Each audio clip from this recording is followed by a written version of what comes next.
तर एकीकडे शिवसेना भाजपमध्ये असा कल्ला सुरू असताना काँग्रेसमध्ये अंतर्गत नाराजीचा सूर उमटल्याची चर्चा आहे। अलीकडे झालेल्या पक्षांतर्गत नियुक्त्यांमुळे आमदार आणि पदाधिकाऱ्यांचा एक मोठा गट प्रदेशाध्यक्ष हर्षवर्धन सपकाळ यांच्यावर नाराज असल्याचं सांगितलं जात आहे। आता ही नाराजी थेट दिल्लीच्या कानी घालण्याची चर्चा सुरू झाली आहे अशी माहिती सूत्रांकडून मिळते। नेमकं काय घडतंय बघूया एबीपी माझाचा हा स्पेशल रिपोर्ट। असा अंदाज राजकीय विश्लेषकांनी लावला होता। त्यामुळे फारशा प्रकाश झोतात नसलेल्या, वादात न अडकलेल्या हर्षवर्धन सपकाळ यांची निवड ही काहीशी धक्कादायक होती। मात्र गेल्या दीड वर्षामध्ये त्यांनी सरकार विरोधात आवाज उचलत आंदोलन केलं।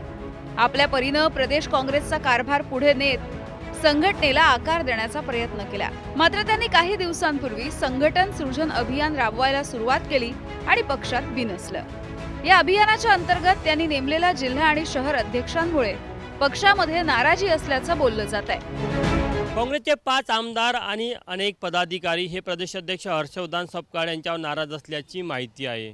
हा गट 8 जूनला दिल्ली येथे जाऊन पक्षश्रेष्ठीकडे हर्षवर्धन सपकाळ यांची तक्रार करणार आहे।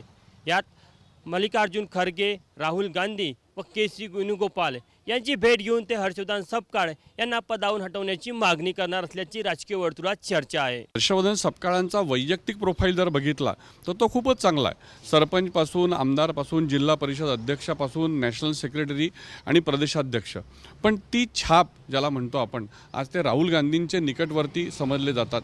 त्याच्यामुळे तो तरी एक दबदबा कुठेतरी, तो असा दबदबा कुठेच जाणवत नाही आहे। अर्थातच आपल्याला सगळ्यांना माहिती आहे की सगळे दिल्लीकरांकडे गेले तरी देखील जी काही काँग्रेसची संस्कृती आहे त्या संस्कृतीनुसार शेवटी सपकाळांच्या नेतृत्वात किंवा सपकाळांना बदलतील हे काही असं काही आता लगेच होईल असं वाटत नाही।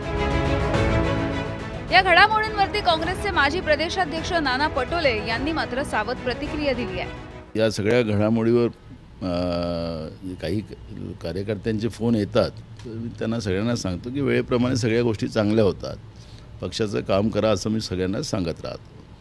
पण आता नेमकं तुमचं आता माध्यमात ज्या काही बातम्या येतात आहेत या उद्रेकाच्या बद्दलची मला कुठली माहिती नाही। मी सध्या विधान परिषदेच्या ज्या निवडणुका चालू आहेत त्या निवडणुकीमध्ये आहे।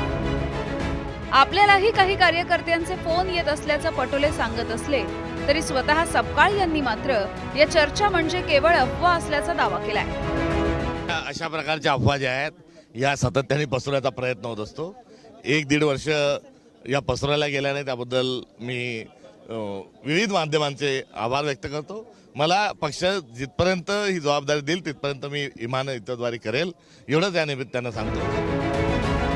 कोणत्याही राजकीय पक्षामध्ये, त्यातही काँग्रेस सारख्या राष्ट्रीय पक्षात थोडाफार प्रमाणामध्ये नाराजी असतेच। पक्षात खरंच सपकाळ यांच्या विरोधात वातावरण आहे का, आणि असेल तर किती व्यापक प्रमाणात? प्रदेशाध्यक्षांच्या विरोधात मोर्चे बांधणी पक्षातला कोणता नेता करतोय हा प्रश्न अद्यापही अनुत्तरित आहे। काँग्रेसमधले असे मोठे निर्णय दिल्लीमध्ये होत असल्यामुळे या प्रश्नांच्या उत्तरामध्येच हा निर्णय दडलेला आहे। मुंबईहून वेदांत नेपसह ब्युरो रिपोर्ट, एबीपी माझा।